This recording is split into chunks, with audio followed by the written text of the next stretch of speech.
வணக்கம் நண்பர்களே, முக்கிய செய்திகளை இந்த பதிவில் பார்க்க போகிறோம். முதல் செய்தி, காலையிலிருந்து அண்ணாமலை அவர்களுடைய ஒரு வீடியோ செம ட்ரெண்டிங்காக ஷேர் ஆகுது. முருகப்பெருமானுக்கு அண்ணாமலை அவர்கள் தீபம் காமிக்கக்கூடிய வீடியோ, பின்னாடி கந்த சஷ்டி கவசம் பாடப்படுது.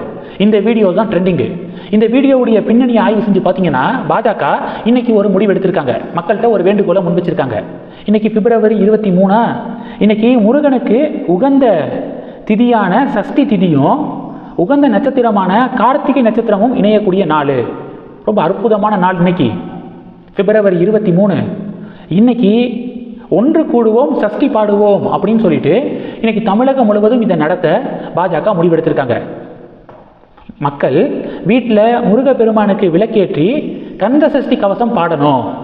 திருப்பரங்குன்றம் மலை உச்சியில் இருக்கக்கூடிய தீபத்தூணில் தீபம் ஏற்றுவதை வலியுறுத்தி இப்படி தமிழகம் முழுவதும் பொதுமக்கள் பண்ணணும். கந்த சஷ்டி பாடுங்க, மக்கள் எல்லாரும் நலமாக இருக்கணும் அப்படின்னு வேண்டிக்கிட்டு இதை பண்ணலாம் அப்படின்னு சொல்லிட்டு இன்னைக்கு பாஜக அறிவிச்சிருக்காங்க.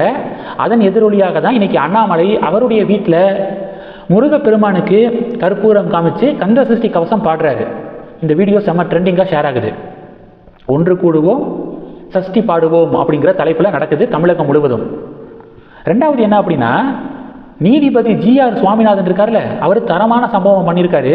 இது இப்போ பெரியாரிஸ்டுகளுக்கு பெரிய கதறலை ஏற்படுத்தியிருக்கு. சமீபத்தில் ஒரு நிகழ்ச்சியில் ஜி.ஆர். சுவாமிநாதன் கலந்துக்கிட்டாரு. அதில் குருவையும் கடவுளையும் ஒப்பிட்டு ஜி.ஆர். சுவாமிநாதன் பேசியிருக்காரு. மாதா பிதா குரு தெய்வம் அப்படின்னு சொல்கிறோம்ல, இதில் குரு தெய்வம் ரெண்டு பேரும் ஒரே இடம். ஏன்னா ரெண்டு பேரும் ஈக்குவல் தான்.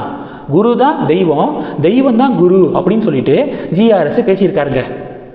தமிழ்நாட்டில் பகுத்தறிவு பேசக்கூடிய ஒரு கும்பல் இருக்காங்க. எதுக்கு எடுத்தாலும் பகுத்தறிவு பகுத்தறிவு அப்படின்னு சொல்லிட்டு பேசுவாங்க.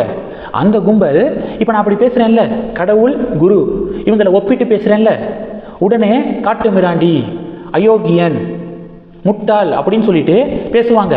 ஆனால் உண்மையிலேயே ஆய்வு செஞ்சு பார்த்தீங்கன்னா அப்படி பேசுகிறாங்கல்ல, அவங்க தான் காட்டு மிராண்டி, அவங்க தான் அயோக்கியன், அவங்க தான் முட்டாள் அப்படின்னு சொல்லிட்டு ஜி.ஆர். சுவாமிநாதன் தரமான சம்பவம் பண்ணியிருக்காரு. இதுதான் ஒரு பெரிய பேசு பொருளாக மாறி இருக்கு. ஈவேராவுடைய சிலையிலேயே நிறையா பகுதிகளில் கடவுளை வணங்குபவன் காட்டுமிராண்டி, கடவுளை பரப்புபவன் அயோக்கியன், கடவுள் இல்லை இல்லை இல்லவே இல்லை அப்படின்னு சொல்லிட்டு நிறையா வாசகங்கள் எழுதப்பட்டிருக்கும். அந்த வாசகங்களில் தான் இந்த காட்டுமிராண்டி, அயோக்கியன், முட்டாள் அப்படிங்கிற வார்த்தைகள் பயன்படுத்தப்பட்டிருக்கும். அதை இப்போ ஜி.ஆர். சுவாமிநாதன் அவங்களுக்கு எதிராகவே இப்போ செட்டு வச்சிருக்காரு. பார்த்தீங்களா, வேற லெவல் ஜி.ஆர்.எஸ் அப்படின்னு சொல்லிட்டு இப்போ பாஜகவினர்கள் பாராட்டு தெரிவிக்கிறாங்க. இது ரெண்டு. அடுத்து தமிழ்நாடு காங்கிரஸ் அவங்களுடைய அதிகாரப்பூர்வமான எக்ஸ் வலைதள பக்கத்தில் ஃபினான்ஸ் மினிஸ்டர் நிர்மலா சீதாராமன் அவர்களையும் பாஜகவுடைய முக்கிய நிர்வாகி வானதி சீனிவாசன் அவர்களையும் கொச்சைப்படுத்துகிற மாதிரி புகைப்படங்களை வெளியிட்டிருக்காங்க. ஸோ இந்த புகைப்படங்கள் பெரிய டிபேட்டை ஏற்படுத்தியிருக்கு. பாஜக கேட்குறாங்க, அரசியல் நாகரிகம் துளியாவது காங்கிரஸுக்கு இருக்கா?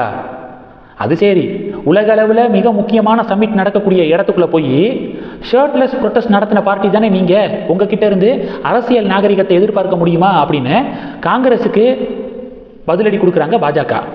இந்த செய்திகளை பற்றி உங்களுடைய பார்வைகளை மறக்காமல் கமெண்ட் பண்ணுங்கள். தொடர்ந்து கணக்கில் இருங்க. அடுத்தடுத்து நிறையா பதிவுகளை பார்க்க போகிறோம். நன்றி. ஜெய் ஹிந்த்.